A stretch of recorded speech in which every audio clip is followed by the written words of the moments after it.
Melfiera sempre foi vista como uma mulher excêntrica. Seu hábito incomum de se alimentar com carne de monstros a tornou alvo de desprezo pela nobreza. Gente que a rejeita, mesmo diante de sua beleza estonteante e de seus lindos melões. Por fora, ela parece indiferente, mas no fundo, a solidão ainda pesa.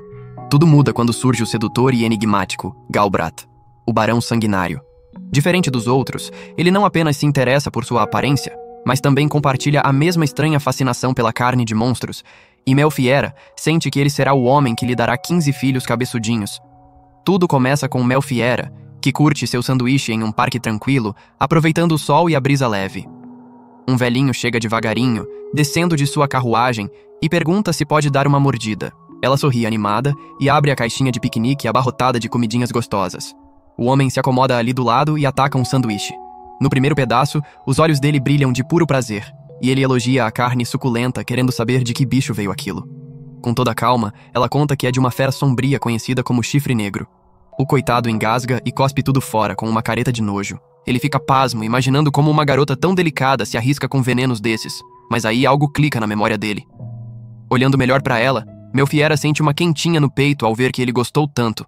Ela sempre pensa que qualquer monstro vira uma delícia na panela certa, só que ninguém topa experimentar suas receitas. Enquanto sonha com alguém que entenda essa paixão maluca, um aventureiro encapuzado fica ali, pensativo, em um prado sereno, como se o mundo inteiro parasse para ele refletir.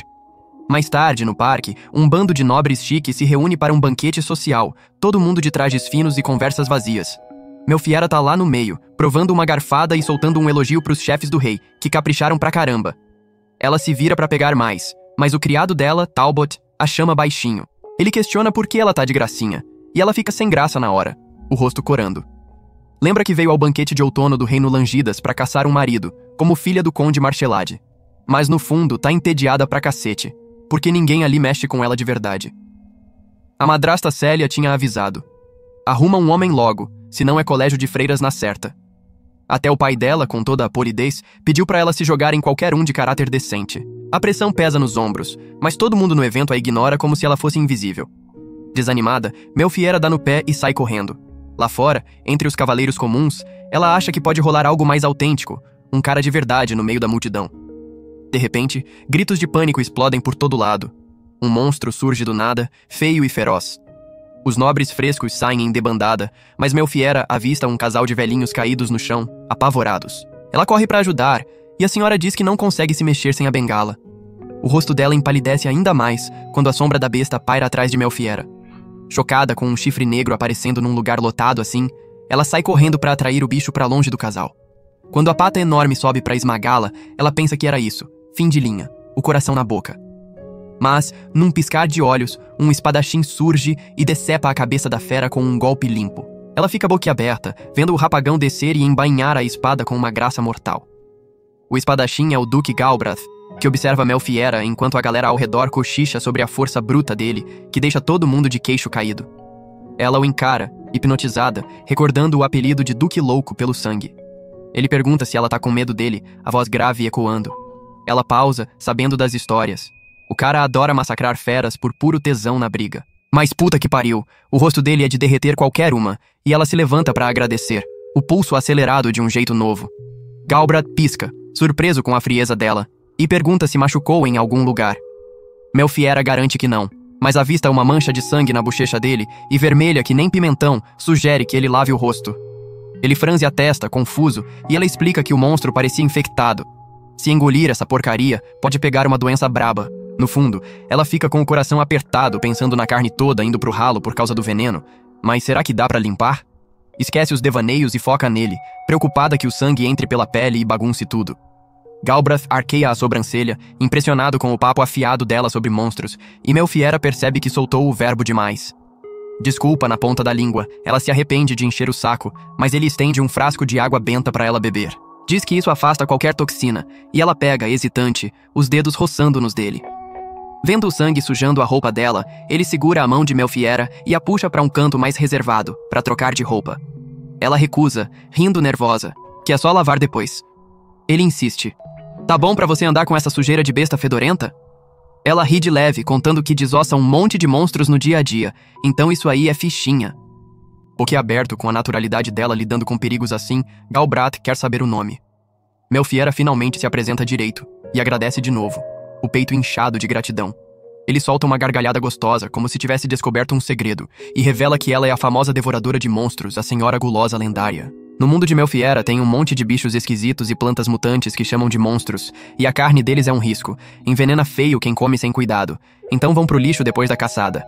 Mas, com o truque especial dela, vira um banquete seguro pra qualquer um. Ela conta pro Duque que o que pega mesmo é o sabor puro, não as magias malucas. Ele fica de cara, atônito que ela engula venenos mágicos assim, mas ela lambe os lábios animada, falando que tá sempre bolando jeitos novos de temperar sem matar o comilão. Galbraith sente um choque bom com esse fogo todo dela, e Melfiera já imagina que ferrou tudo com as maluquices, achando que ele vai dar o fora.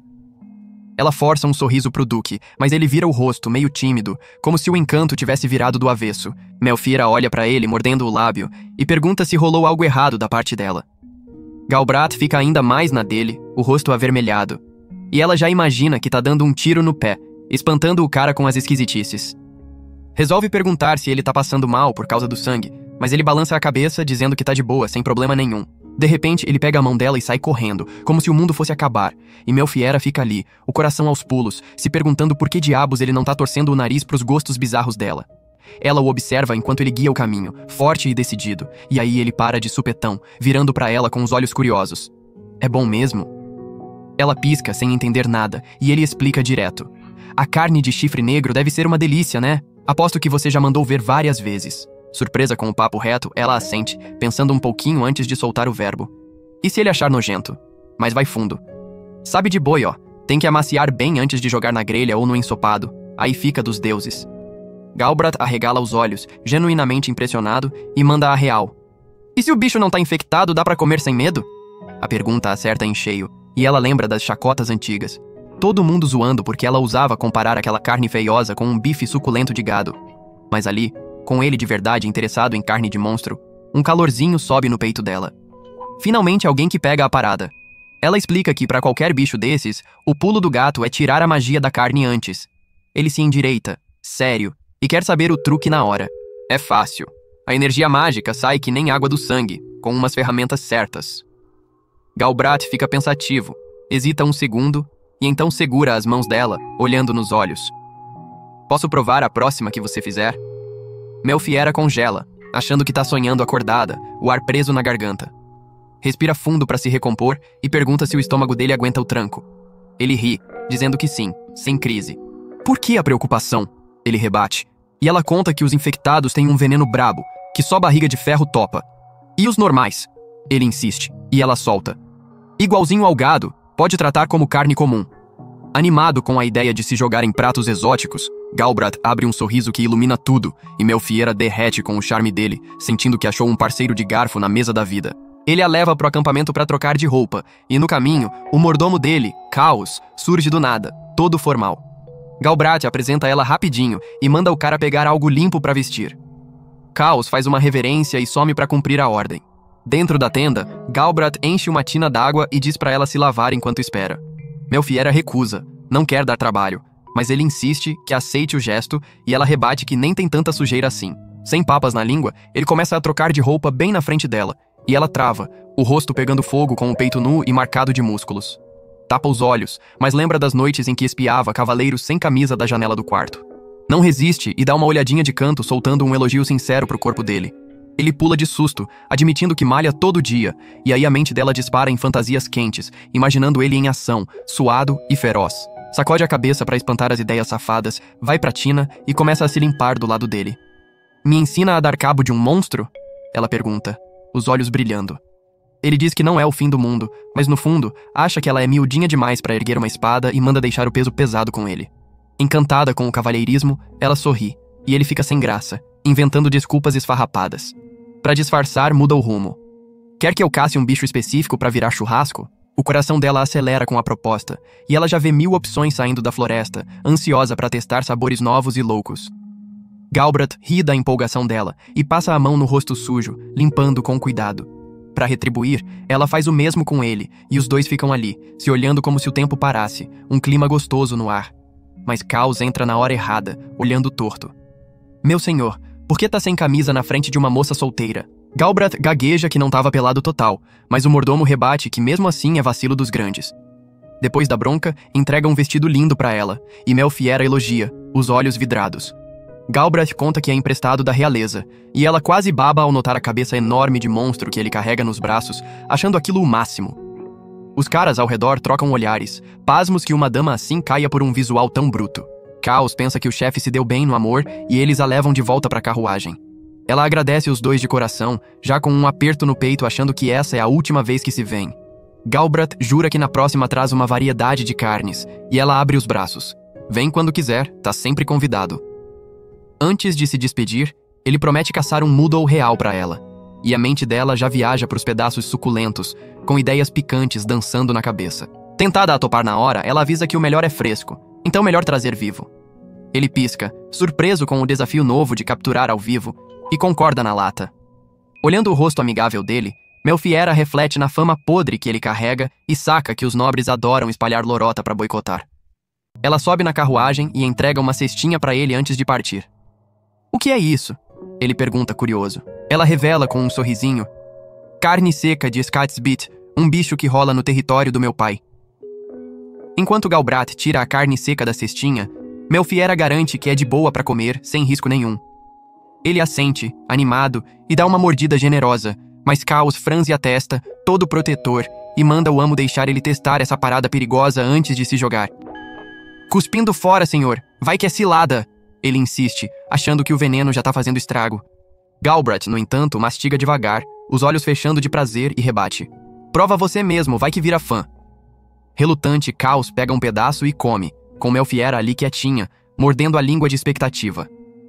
No primeiro crocante, o mordomo muda de cara e solta um elogio daqueles. Puta que pariu que isso, tá incrível. Galbraith ri, concordando na lata, e vira pra ela. Mal posso esperar pelas próximas loucuras que você vai inventar na cozinha. Os olhos de Melfiera se enchem d'água na hora, um brilho que ela nem lembra quando sentiu pela última vez. Acostumada a levar toco atrás de toco, ela sempre ergueu um muro no peito pra não doer tanto, mas agora desaba de joelhos, o coração transbordando de uma felicidade que aperta a garganta. Galbraith se agacha, preocupado, achando que rolou algo errado, enquanto ela solta lágrimas quentes, pensando que não merece um cara assim, que topa o maluco dela de peito aberto. Ela se levanta, fungando, e disfarça. É só tristeza de ir embora, sabe como é? Ele pega a deixa na hora, entendendo o recado sem forçar a barra, e os dois trocam um olhar que promete mais. Tô contando os dias pro nosso próximo rolê, ele diz. E Melfiera sobe na carruagem, acenando com um sorriso que não sai do rosto. Enquanto o veículo some na estrada, Galbraith grita atrás. Ei, não esquece da promessa, hein? Ela se joga no banco, o peito leve pela primeira vez em anos. Quem diria que um banquete chato ia render um amigo de verdade, alguém que divide o garfo sem julgar? Mas no fundo, uma vozinha dúvida. Será que ele tá só zoando pra passar o tempo? Ela sacode a cabeça, preferindo crer no que o coração diz, e já sonha com o próximo encontro, cheio de adrenalina e sabores que ninguém mais entende. A viagem de carruagem de Melfiera até sua casa levou alguns dias, e quando finalmente chegou, a neve já caía suavemente pela região. Ao se aproximar, Melfiera avistou, para sua surpresa, seu pai esperando por ela no portão. Assim que desceu, ele abriu a porta da carruagem, e ela, preocupada, perguntou se algo estava errado. A princípio, Melfiera pensou que ele poderia estar chateado por ela não ter conseguido um noivado, mas não era bem isso. Ele a lembrou, com um tom meio perdido, que era apenas um conde e que não fazia ideia de como lidar com a situação, agora que ela havia se envolvido com um duque. Confusa, Melfiera não entendeu do que ele falava. Então, seu pai revelou que Roger Galbraith havia pedido sua mão em casamento, enviando uma carta formal de proposta. Ele confessou que não sabia como responder aquilo. Melfiera percebeu o nervosismo do pai, e, para ser honesta, ela também estava em choque. Ela sabia que tinha se dado bem com Roger no banquete, mas não imaginava que ele levaria as coisas tão a sério, tão rápido.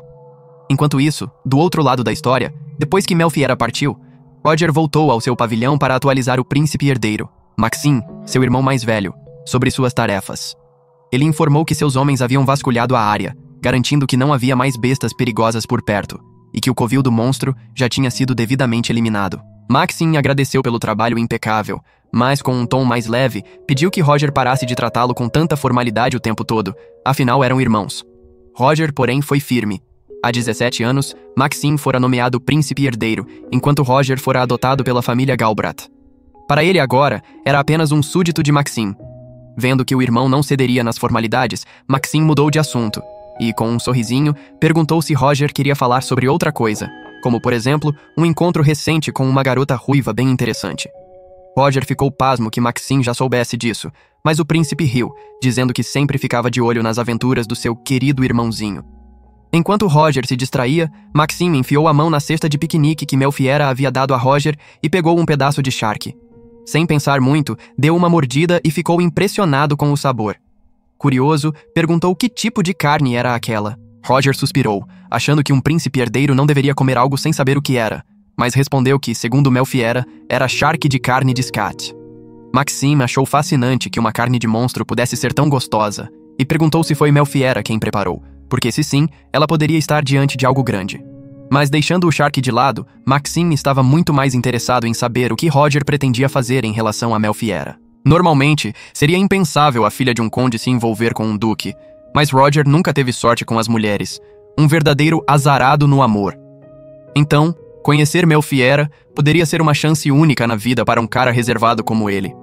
Cansado das provocações do irmão, Roger disse que não tinha mais nada a relatar e saiu da tenda bufando. Por mais que achasse Maxime intrometido, no fundo, admitia que ele podia ter razão. Não era todo dia que alguém se interessava de verdade por ele, ainda mais alguém tão corajosa e cativante quanto Melfiera. Decidiu então que precisava planejar seu próximo passo com cuidado. A melhor ideia? Cumprir a promessa que fez a Melfiera e capturar aquele monstro que ela queria, para surpreendê-la na próxima vez que se encontrassem.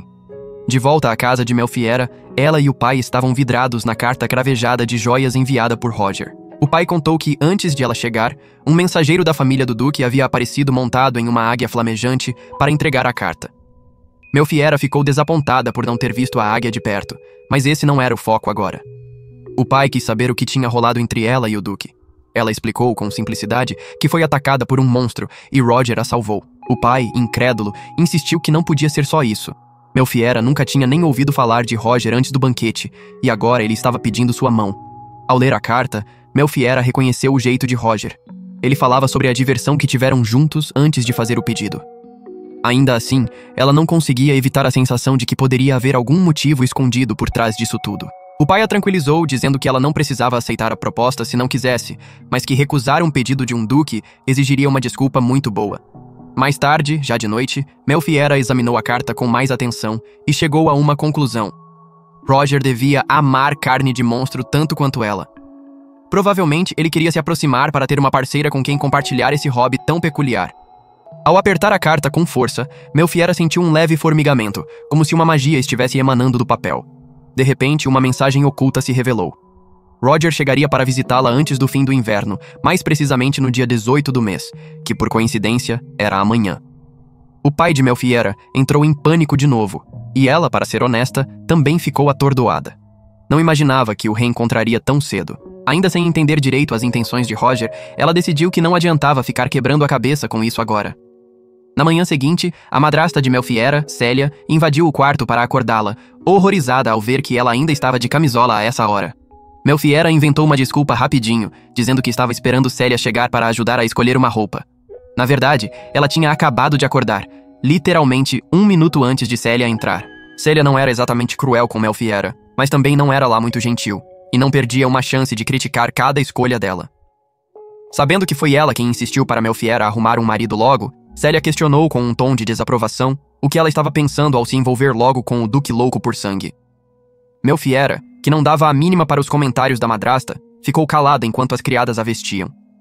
Mas, de repente, um rugido estrondoso ecoou lá fora. Ela correu para a janela e viu um bando de dragões glaciais se aproximando. Como esses dragões eram comuns na região, Melfiera logo sacou que era Roger chegando com sua comitiva. Momentos depois, ele voou até a janela dela, montado em um dragão, e anunciou que estava ali para pedir sua mão em casamento. De quebra, mencionou que trouxe o presente que prometeu, o que deixou Melfiera animadíssima. Célia, por outro lado, ficou apavorada com o dragão e gritou para Melfiera fechar a janela na mesma hora. Ignorando a madrasta, Melfiera se inclinou para fora e pediu a Roger que aterrissasse com os dragões no pasto ao norte. Quando ele se afastou, ela fechou a janela e escondeu o rosto nas cortinas, tentando disfarçar o quanto estava corada. Ela já achava Roger bonito, mas vê-lo montando um dragão com aquela naturalidade o deixou ainda mais incrível, e seu coração disparou tanto que ela não sabia o que fazer. Enquanto Melfiera tentava se recompor, Célia, que estava chamando sua atenção há um tempo, finalmente conseguiu falar. Disse que precisava se deitar porque a visão do dragão a deixou enjoada. Ao sair, resmungou que Roger devia ser mesmo maluco para sair por aí montando dragões como se fosse a coisa mais normal do mundo, e que ele não tinha perfil para ser duque. Melfiera, já cansada, cortou a madrasta na hora, dizendo que pretendia aceitar o pedido de Roger e que apreciaria se ela parasse de falar mal do seu futuro marido. Bufando, Célia saiu do quarto. Uma hora depois, Melfiera encontrou Roger no pasto. Ela explicou que só soube da visita dele na véspera, ao ler a carta, e que não teve tempo de preparar nada para recebê-lo. Roger, tranquilo, disse que não havia problema. Na verdade, ele é que deveria se desculpar por aparecer tão de repente. Nesse momento, Caos, um dos companheiros de Roger, soltou que a pressa toda era porque Roger não aguentava mais esperar para vê-la de novo. Roger, vermelho, mandou ele calar a boca e parar de falar bobagem. Mudando de assunto, Roger perguntou onde Melfiera queria que ele deixasse o presente. Apontou para uma gaiola coberta por um pano, e os olhos de Melfiera brilharam ao perceber que ele realmente tinha capturado o monstro que ela pediu. Ela sabia que tinha sido ideia dela, mas agora se sentia um pouco culpada por fazê-lo se esforçar tanto por sua causa. Notando que ela estava agindo de forma estranha, Roger perguntou se estava tudo bem. De repente, Melfiera olhou para ele e agradeceu, com toda a sinceridade, pelo esforço. Curiosa, perguntou se podia dar uma espiada na gaiola. Roger não viu problema e a levou até lá. Como não notou nenhum movimento, Melfiera perguntou se ele já tinha matado o monstro. Mas Roger puxou o pano, revelando um Moodle ainda vivo, apenas desacordado. E não era qualquer Moodle. Era um raríssimo Moodle real, de pelagem dourada. Moodles são monstros parecidos com vacas, geralmente de pelo branco. Mas os Moodles reais desenvolvem uma pelagem dourada com o tempo, tornando seu couro extremamente valioso para casacos e cachecóis. A carne, porém, costuma ser descartada, o que Melfiera achava um desperdício danado. Ela nunca tinha experimentado um, mas como são herbívoros que se alimentam só de frutas e cogumelos, imaginava que o sabor seria incrível. Ainda assim, encontrar um com uma pelagem tão perfeita era algo raro. Meio sem jeito, Melfiera perguntou se Roger tinha certeza de que queria dar algo tão valioso para ela. Ele respondeu que não teria passado pelo trabalho de capturá-lo vivo se não fosse para entregá-lo a ela. Ouvindo isso, Melfiera ficou radiante, porque significava que poderia prepará-lo do jeito que quisesse. Não conseguia expressar o quanto Roger a tinha deixado feliz. E pelo jeito, ver Melfiera tão animada deixou Roger todo desconcertado. Caos e os outros, percebendo o momento, só observaram de longe, deixando Roger aproveitar. Mais tarde, o pai de Melfiera chegou para cumprimentar Roger formalmente, agradecendo por ele ter feito a longa viagem até ali. Roger se desculpou novamente por aparecer de surpresa, mas explicou que queria uma resposta ao seu pedido de casamento antes que o inverno chegasse de vez. Melfiera, que estava tão empolgada com o Moodle que quase esqueceu o motivo principal da visita, pediu ao pai permissão para que os dragões de Roger caçassem nas montanhas.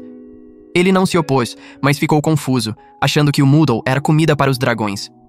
Melfiera esclareceu que, na verdade, o Moodle era para ela. Surpreso, o pai não imaginava que Roger sabia do hobby dela. Mas Melfiera contou que ele fez questão de capturar o monstro só para que ela pudesse preparar sua comida de monstro. Aproveitando o embalo, ela pediu ao pai permissão para abrir um laboratório de pesquisa, para começar a preparar o Moodle o quanto antes. O pai de Melfiera ficou preocupado, temendo que ver a filha esquartejando um monstro pudesse assustar Roger. Mas Roger, com firmeza, interrompeu e disse ao pai dela que entendia Melfiera, pelo menos até certo ponto. Ele também sabia dos rumores maldosos que circulavam sobre ela, mas isso não o impedia de fazer o pedido de casamento. Ouvir que Roger estava tão interessado em Melfiera foi a melhor notícia que o pai dela recebeu o dia inteiro. Com um sorriso aliviado, ele disse a Roger para se sentir em casa. Antes, porém, Roger mencionou que precisava resolver o que fazer com o presente que trouxe, já que o Moodle ainda estava vivo. O pai de Melfiera ficou boquiaberto ao saber que Roger trouxe um Moodle vivo até ali. Mas Melfiera esclareceu que foi ela quem pediu para capturá-lo assim. Aproveitando que estava ali, Roger disse que gostaria de acompanhar o processo de preparação. O pai, ainda surpreso, pediu que Melfiera levasse Roger até seu laboratório de pesquisa. Roger e seus homens alçaram voo nos dragões, rumando para o laboratório, e Melfiera estava nas nuvens. Literalmente. Ela sempre sonhou em montar um dragão, e agora estava vivendo isso. Quando o laboratório surgiu no horizonte, Melfiera apontou para o prédio, mas Roger notou um leve tremor na voz dela. Preocupado, perguntou se algo estava errado. Melfiera desconversou, dizendo que era só nervosismo por estar montando um dragão pela primeira vez. Mas no fundo, não era isso que a incomodava. Ela estava feliz que Roger não se importava com seu gosto por carne de monstro, mas ainda não tinha certeza se ele aceitaria de verdade até vê-la preparando a carne. O nervosismo vinha da dúvida. como ele reagiria ao presenciar o processo. E esse foi o episódio 2, galera. Muito obrigado por assistir, aquele abraço e até o próximo vídeo.